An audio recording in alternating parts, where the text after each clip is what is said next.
Por la señal de la Santa Cruz de nuestros enemigos, líbranos, Señor Dios nuestro, en el nombre del Padre, del Hijo y del Espíritu Santo. Amén. Señor mío y Dios mío, creo firmemente que estás aquí, que me ves, que me oyes. Te adoro con profunda reverencia. Te pido perdón de mis pecados y gracia para hacer con fruto este rato de oración.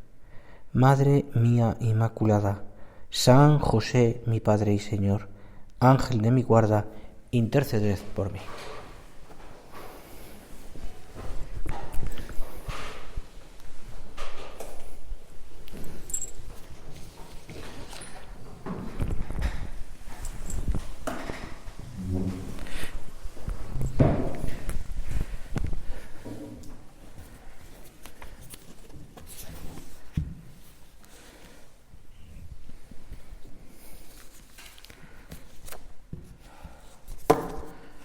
Hay escenas del Evangelio que nos ayudan a hacer oración, todas ellas, claro, pero algunas especialmente porque nos meten más en la escena del propia o porque nos toca más el corazón en un momento dado. También depende de la hora, y la hora esta no es la mejor, como bien sabemos, pero bueno, haremos un esfuerzo por hacer un rato de oración y al menos estar a lo que el Señor quiera hablarte, decirte, ¿no?, en este rato. Y una de esas escenas que uno la medita muchas veces, como tantas otras, pero es la escena del joven rico, que la recuerdas con detalle. Y claro, evidentemente el momento en el que que este chico se presenta al Señor y le dice lo que quiere, pues Cristo, que conoce bien el corazón del hombre, conoce perfectamente lo que hay en el corazón de aquel chico. Por eso le lanza un reto, a ver cómo va a responder. Y claro, es cuando aquel está dispuesto a todo, así lo explica, así lo dice, lo manifiesta, pero después, cuando se le presenta o se le plantea una vocación radical de entrega al Señor, sabiendo lo que iba a dejar, lo que tenía que dejar, se echa para atrás. Lástima, frecuentan, dice nuestro Padre hablando de esto, los sacramentos llevan una conducta limpia, estudian, pero la fe muerta. La fe muerta. Bueno, pues esto, que aquel joven, ¿no?, pues sabía que le faltaba algo en su vida, que había una inquietud. Cuando llega el momento en el que se le plantea esa inquietud y se le abre el corazón porque el Señor le muestra lo que él le pide, no fue capaz de seguir al Señor. Claro, seguramente el panorama que se presenta sería atractivo, o sea, él le plantea al Señor cosas muy bonitas, de una entrega radical, de seguirle, de ir con él, de etcétera, ¿no? Pero claro, todo eso contrastaba mucho con la comodidad de su posición, de su riqueza. Tenía que elegir. Y ese conflicto, poner en juego su tranquilidad diaria para seguir al Señor, su seguridad para ir en la inseguridad de Cristo, que era inseguro, pero bueno, no conocía bien, pierde la felicidad, se marchó triste. Y es cierto que esta escena, que hemos pensado muchas veces y que la hemos seguramente comentado muchas veces también, pues contrasta muchísimo con otras escenas del Evangelio. Contrasta con la prontitud de los apóstoles que se lanzan, que no dudan, es decir, un Mateo que se levanta del telonio, un Pedro o Andrés que dejan las redes y se van con el Señor, María Santísima que inmediatamente que el ángel le plantea pues eso, lo que el Señor le pide, pues su respuesta es la que es: aquí estoy para hacer tu voluntad, esquila la salva del Señor. Bueno, contrastan y luego contrastan de tal manera que que aquellas decisiones de entrega por parte de quienes se han seguido al Señor tienen realmente pues un éxito. La gran cantidad de peces, lo que el Señor viene después, el gozo de estar con Cristo siempre, el poder seguirle, y después ya tantas cosas que vivieron aquellos hombres, aquellos que nos preceden, y después los discípulos también, los primeros cristianos, ya en la primera evangelización. Otra figura en este mismo aspecto es Natanael. Natanael es más bien una conversión, digamos, especulativa, es decir, no es tanto una decisión de entrega rápida, sino que es una serie de conversaciones con el Señor que atrae muchísimo, que son conversaciones nocturnas, por así decirlo, conversaciones en lo oculto, ¿no? Pero que tiene, es decir, hay un diálogo con Cristo que a él le va pues cogiendo el corazón poco a poco, tanto que después, cuando llega el momento de la cruz, es capaz de dar la cara, como José de Arimatea. Natanael también. Bueno, me he equivocado, es Nicodemo, perdonad, pero bueno, da igual, es el momento de la tarde, ya sabes, es Nicodemo. Natanael le pasa otra cosa distinta, ¿no? Natanael le sigue al Señor cuando el Señor le dice, te he visto debajo de la... Esto es el momento de la tarde, perdonad. Natanael inmediatamente también sigue al Señor. Nicodemo sigue, es verdad que tiene una conversión más articulada, digamos, ¿no? Y así vamos viendo otros, Felipe, que es de prontos, y etcétera, ¿no? Claro, pensando un poco en esos primeros, los apóstoles, aquellos primeros cristianos, pienso después en la siguiente generación, bueno, no generación, la misma generación, pero que estaban en segundo plano, pues los diáconos, ¿no? Que empiecen el primer mártir, ¿no? También pienso en aquellos momentos, ¿no? Muchos conocieron al Señor en directo, otros fueron testigos de lo que el Señor había hecho, o al menos de lo que los que conocieron al Señor les cuentan. Claro, hay toda una cantidad de personajes allí que nos están hablando de que están arrebatados por Él, que han sido arrebatados por el amor de Dios. Y que por tanto, además, en todos ellos hay una cosa muy clara, que es además el tema de nuestra meditación. En todos ellos, inmediatamente, que han dejado las cosas, que han seguido al Señor, en contraste con el joven rico, por supuesto, que hablábamos al principio, todos ellos, inmediatamente, y quizás inmediatamente, y otros también con un tiempo, se lanzan a una, digamos, como una lógica de la evangelización. Es decir, lo normal, lo que de allí salía, lo que de ese trato con el Señor, que muchos de ellos, tanto Felipe como Natanael, como Nicodemo, como Pedro, como Santiago, como Juan, como han tenido con el Señor, es eso, es lanzar las redes apostólicas.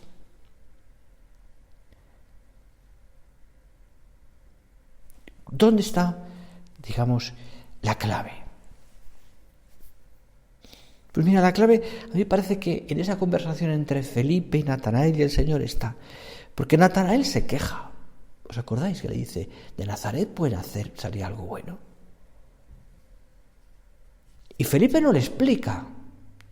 No, mira, es que tal. No, le dice, ven y verás, compruébalo tú, habla tú con él. Claro, la clave está ahí. ¿Dónde nace el afán de almas, un corazón enamorado que es capaz después de hacer lo que hacen estos hombres? Ven y verás, conócele, habla con él, comparte con él el tiempo, tu oración. Claro, no cabe duda de que una parte del apostolado tiene que orientarse, por supuesto, a hablar de la veracidad y la hermosura de la fe. Sin embargo, sin embargo, fundamental, y hay que formar, evidentemente, y es una labor que la obra, gracias a Dios, la hace, y la hace mucho, y la hace con profundidad. Pero no olvidemos que el apostolado consiste, fundamentalmente, en provocar el encuentro personal con Jesucristo. El encuentro personal con Jesucristo es lo que Felipe hace con Natanael. Ven y compruébalo tú. Habla tú con él. Es el encuentro que arrebata el corazón de Pedro y de Andrés, precedido de una pesca milagrosa. Es la mirada de Cristo que le coge el corazón a Mateo cuando está en el telonio. Son esas conversaciones profundas, cada uno era a su manera, que Nicodemo tiene con el Señor. También donde hablan de muchas cosas, pero en esa conversación también el Señor. O sea, Nicodemo aprende a querer a Jesús y llega a ser su amigo. Tanto que después, pues como te decía antes, va a la cruz, se presenta a recoger el cuerpo del Señor.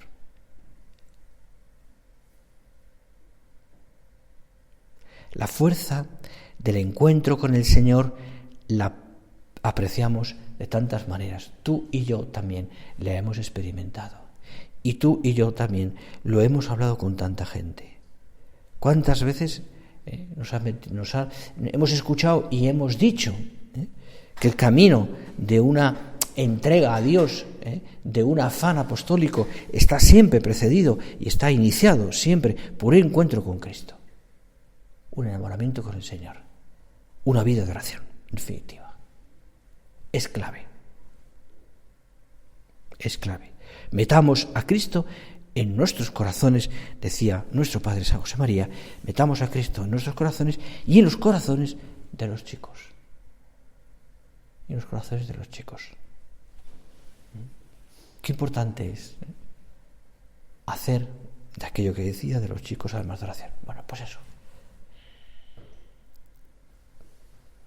Hay otro ejemplo muy claro, es posterior, pero es muy claro, ¿no? Que es San Pablo, evidentemente. Donde la fuerza del apostolado de la evangelización es de tal manera que es el apóstol de las gentes, es el apóstol que... Es decir, en este caso, inesperadamente, un perseguidor de la Iglesia, en un momento inoportuno, pero sin embargo... Pablo queda deslumbrado ante el resucitado. Y la pregunta que hace Pablo en ese momento en el que en el suelo, deslumbrado por la luz tan intensa que lo ha aturdido, es: ¿quién eres tú, Señor?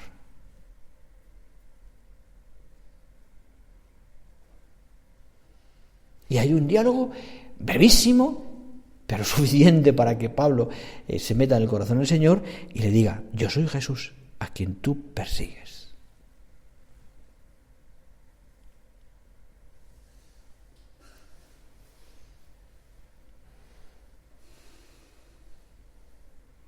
Claro.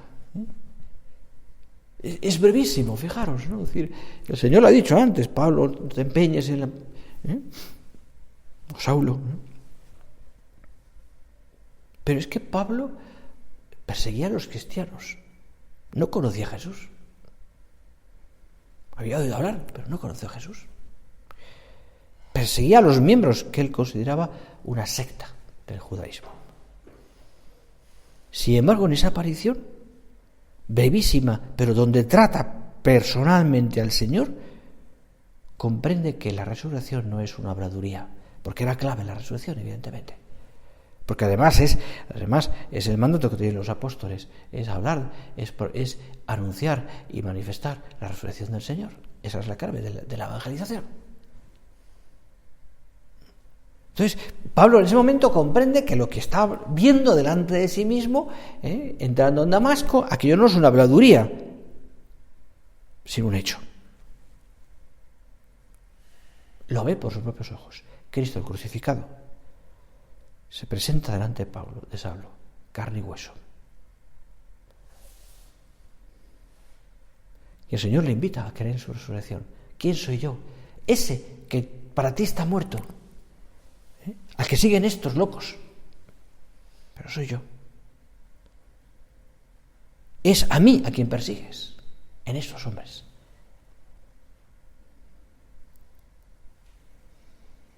Decía el Papa Benedicto XVI, decía, en el fondo, en esa exclamación del resucitado que transformó la vida de Saulo, se halla contenida, dice, toda la doctrina sobre la Iglesia como cuerpo de Cristo. Qué cosa bonita, ¿no? Tiene esa expresión.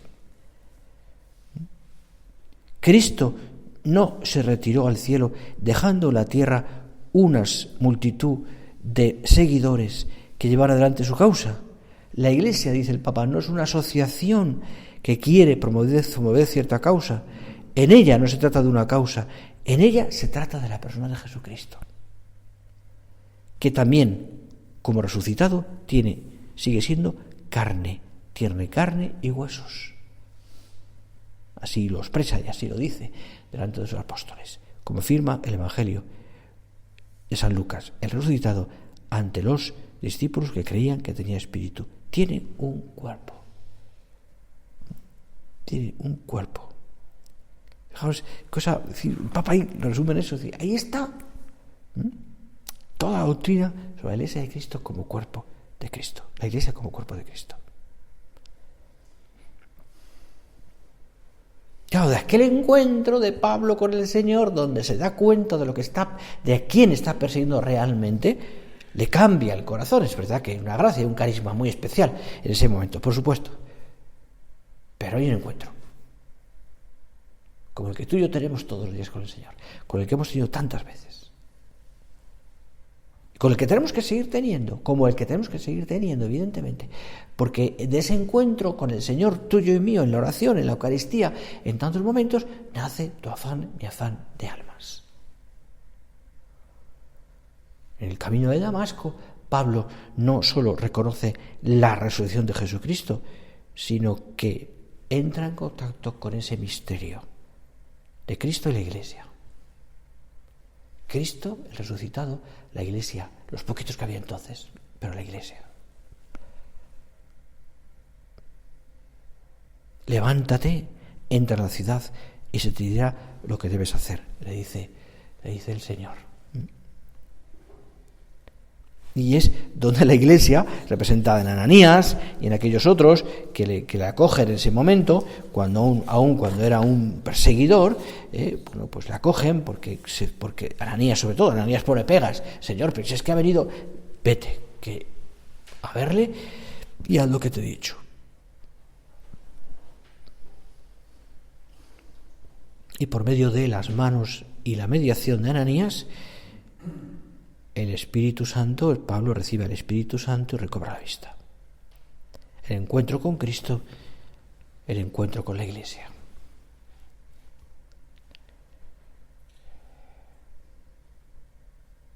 ¿De qué nos habla esto, en definitiva? Pues que la Iglesia como cuerpo de Cristo es una verdad rica en consecuencias. De que la santidad solo se puede dar en la Iglesia. Que Cristo es el modelo al que el Espíritu Santo conforma al cristiano, al obrar en el alma. Por eso, en la medida en que nosotros nos unimos más al Señor, crece la fecundidad de nuestra vida. ¿Por qué? Porque estamos participando más de lleno en la obra, en la labor redentora del Salvador.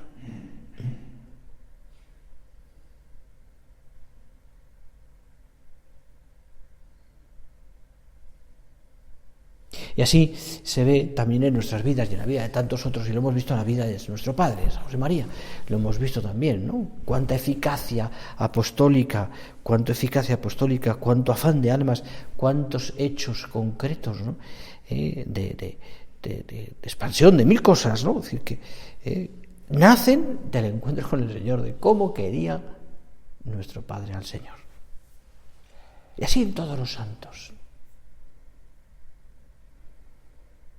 Y así el Espíritu Santo va haciendo a lo largo de los siglos, en aquellos primeros cristianos, apóstoles, discípulos y posteriormente, después a lo largo de los siglos, el Espíritu Santo ha ido haciendo también, ha ido santificando a los hombres y a las mujeres, el alma de la Iglesia, ha ido extendiendo ese afán de almas en tantas personas, ha ido haciendo experimentar a muchos hombres en todos los siglos y todos los sitios también el encuentro con el Señor.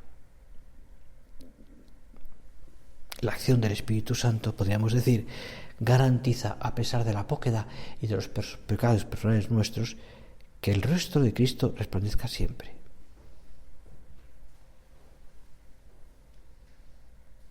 De alguna manera podríamos decir que nosotros cuando hacemos apostolado tratamos a nuestros amigos y les hablamos del Señor y sobre todo mostramos lo que es Cristo a través de nuestra vida, estamos diciéndole, como dijo Felipe, ven y verás. Ven y verás. ¿Qué han de ver? A Cristo.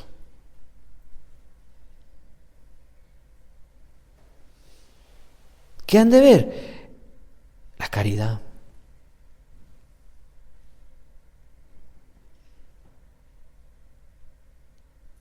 Esa manifestación del amor divino entre los hombres.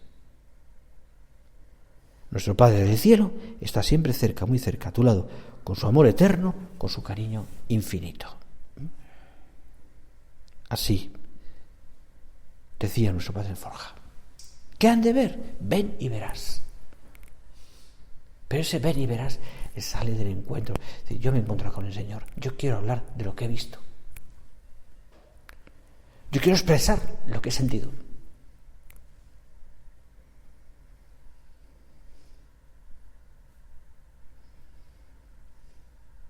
La fe no es solamente es un encuentro con el Señor, por supuesto, ¿no? Es un encuentro lo más importante, ¿no? No es solamente una serie de doctrinas que tenemos que aprender y formarnos, por supuesto, pero sobre todo la fe sigue siendo, y eso es lo que convence a tanta gente y lo que hace que tanta gente empiece a tratar, bueno, es decir, se acerca a la Iglesia, es el ejemplo de los cristianos, es Cristo en los hombres, es Cristo a través de nuestra vida. Eso que Cristo explica o que Cristo revela a través del Evangelio y después la Iglesia pues lo va haciendo, vida y eso se vive, se ve en la vida de los cristianos. Pues pensad ahora, ¿no? Porque es tan reciente, ¿no? Ese hecho concreto del accidente en Madrid de esa niña, ¿no? La actitud de los padres, una mujer que perdona el momento que ha tenido a su hija muerta en los brazos y perdona a la que ha tenido ese accidente, es una manifestación, lo hemos leído en muchos sitios, también del espíritu verdaderamente cristiano, del perdón en un momento tan durísimo y tan trágico. Pero eso no se hace si no hay un encuentro con el Señor. Y eso aplícalo a todo lo que tú quieras. En la vida nuestra. Es decir, el trabajo apostólico, la formación de tantas personas que dependen de nosotros, el llegar a más personas, el asentar también a través de nuestro trabajo, de nuestra oración, de nuestro sacrificio, la labor de la obra, la labor de la Iglesia en tantos almas, se hace a través de tu encuentro y el mío con el Señor. El encuentro con Cristo. Ven y verás. Ven y verás. Por tanto, es decir, esa es nuestra fe. No obstante, de todas maneras, también es verdad que hay un matiz que no podemos olvidar en este momento, porque traicionaríamos ese mensaje si no explicáramos también que estar con Jesús, son palabras de nuestro Padre, es seguramente toparse con su cruz. Evidentemente. Es parte importante del mensaje.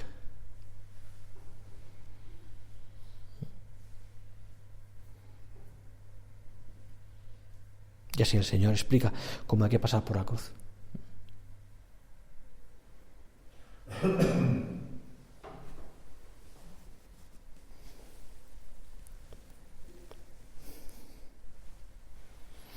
Pedro, fijaros, Pedro reconoce al Señor en aquel capítulo 16 de San Mateo, ¿no? Donde habla de tú eres el Cristo, el Hijo de Dios vivo, ¿no? Le explica, ¿no?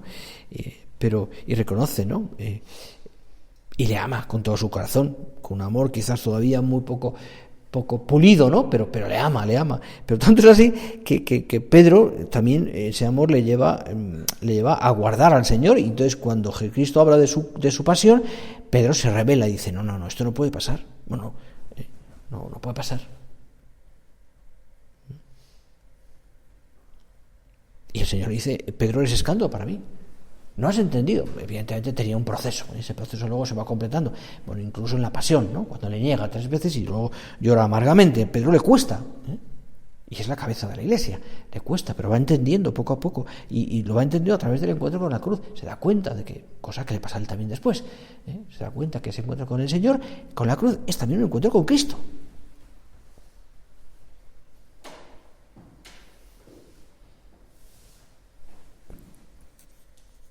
Le asegura al Señor que estará en primera fila y luego le traiciona. Pero esa fe está todavía por pulir.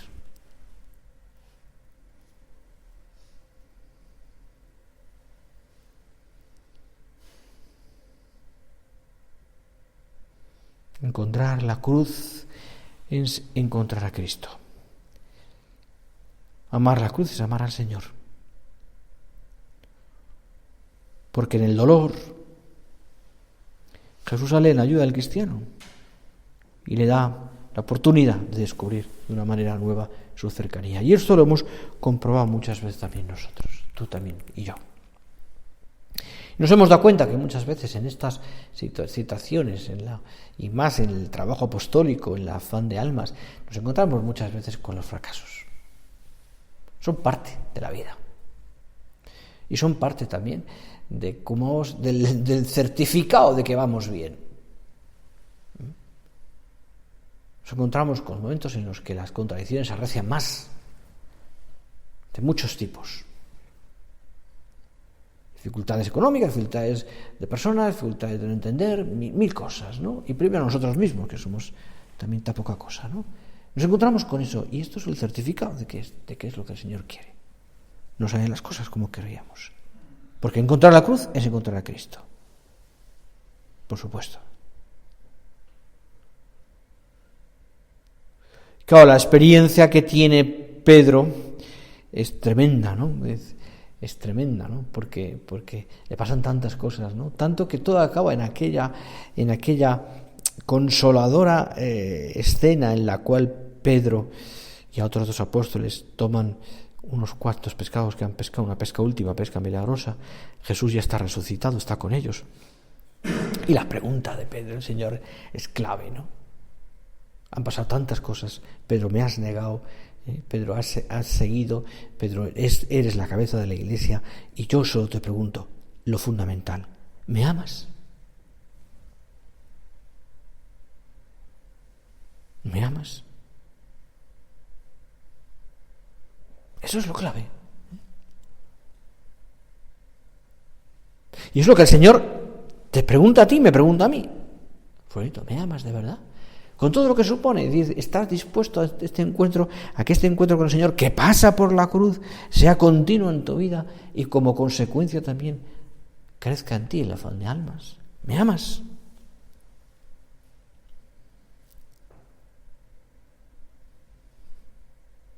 Qué cosa tan bonita decía el Papa Benedicto XVI. Dice, no hay amor sin sufrimiento, sin el sufrimiento de la renuncia de sí mismo, de la transformación y purificación del yo, de la verdadera libertad. Donde no hay nada por lo que le valga la pena sufrir, incluso la vida misma pierde su valor, decía. La Eucaristía, el centro de nuestro ser cristiano, se funda en el sacrificio de Jesús por nosotros. Nació del sufrimiento del amor que en la cruz alcanzó su culmen. Nosotros, añade, vivimos de este amor que se entrega. Este amor nos da la valentía y la fuerza para sufrir con Cristo y por Él en este mundo, sabiendo que precisamente así nuestra vida se hace grande, madura y verdadera. Con estas palabras yo creo que es suficiente, ¿no? Porque está claro ahí. afán de almas, consecuencia del encuentro con Cristo. Y en ese encuentro toparnos con la cruz. Este es, digamos, como el resumen de lo que estábamos hablando con el Señor. Y por supuesto, el encuentro con el Señor supone también un encuentro con la Virgen, que está al pie de la cruz, que nos recibe como madre, que nos ayuda a identificar a Cristo,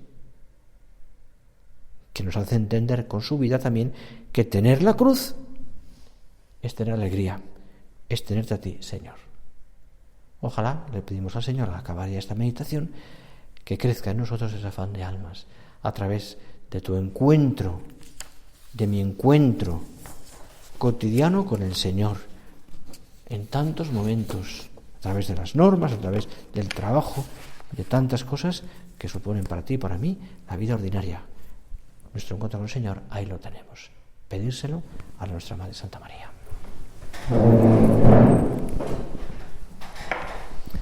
Te doy gracias, Dios mío, por los buenos propósitos, afectos e inspiraciones que me has comunicado en esta meditación.